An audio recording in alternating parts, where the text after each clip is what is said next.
Dan saya Jane. Kami dari Yunaya. Selamat datang di RX Channel.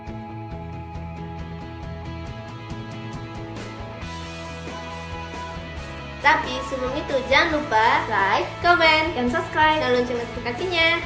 Kali ini kami akan membawakan materi tentang penggolongan obat. Sebelum itu, apakah kalian tahu apa itu obat dan macam-macam penggolongannya? Mari kita simak video berikut dan selamat belajar. Apa itu obat? Obat secara umum merupakan semua bahan tunggal atau campuran yang dipergunakan oleh semua makhluk hidup untuk mencegah dan menyembuhkan penyakit. Dalam dunia farmasi, obat dikelompokkan menjadi beberapa golongan. Yang pertama, berdasarkan jenis. Yang kedua, berdasarkan mekanisme kerja obat. Yang ketiga, berdasarkan tempat atau lokasi pemakaian. Yang keempat, berdasarkan efek yang ditimbulkan.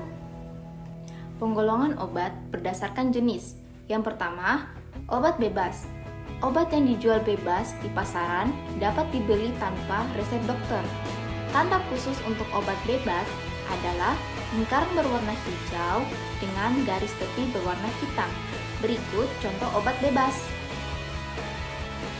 Yang kedua, obat bebas terbatas. Obat yang dapat dibeli secara bebas tanpa menggunakan resep dokter, namun mempunyai peringatan khusus saat menggunakannya.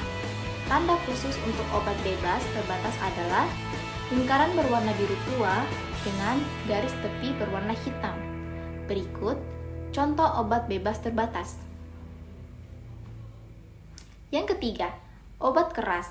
Obat yang pemakaiannya harus di bawah pengawasan dokter, hanya dapat diperoleh dari apotek, puskesmas, dan fasilitas pelayanan kesehatan dengan menggunakan resep dokter. Obat keras ditandai dengan lingkaran merah, tepi hitam yang di tengahnya terdapat K berwarna hitam. Contohnya antibiotik seperti amoxicillin, antibiotik seperti obat jantung, hipertensi, dan lain-lain. Berikut contoh gambar obat keras. Obat psikotropika.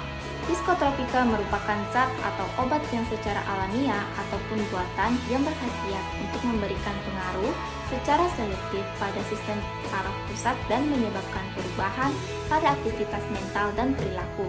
Obat golongan psikotropika masih digolongkan obat keras sehingga disimbolkan dengan lingkaran merah bertuliskan di tengahnya. Berikut contoh gambar obat psikotropika. Selanjutnya yang kelima, obat narkotika. Narkotika merupakan obat yang berasal dari tanaman atau bukan tanaman baik sintesis maupun semi-sintesis yang menyebabkan perubahan kesadaran dari mulai penurunan sampai hilangnya kesadaran, mengurangi sampai menghilangnya rasa nyeri, dan dapat menimbulkan ketergantungan. Narkotika disimbolkan dengan lingkaran merah yang di tengahnya terdapat simbol palang. Berikut contoh gambar obat narkotika.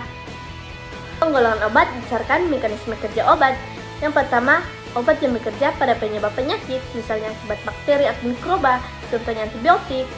Yang kedua, obat yang bekerja untuk mencegah kondisi patologis dari penyakit, contohnya vaksin dan serum. Yang ketiga, obat yang bekerja menghilangkan simptomatik atau gejala seperti meredakan nyeri atau contohnya analgesik. Yang keempat, obat yang bekerja menambah atau mengganti fungsi-fungsi zat yang kurang, contohnya vitamin. Selanjutnya yaitu penggolongan obat berdasarkan efek yang ditimbulkan. Yang pertama, sistemis adalah obat atau zat aktif yang hanya masuk ke dalam peredaran darah. Yang kedua, lokal adalah obat atau zat aktif yang hanya berefek atau menyebar mempengaruhi zat tertentu. Tempat obat tersebut berada pada hidung, mata, dan lain-lain. Nah, itulah tadi mengenai obat dan macam-macam penggolongannya. Nantikan video-video selanjutnya hanya di RX Channel. Bye!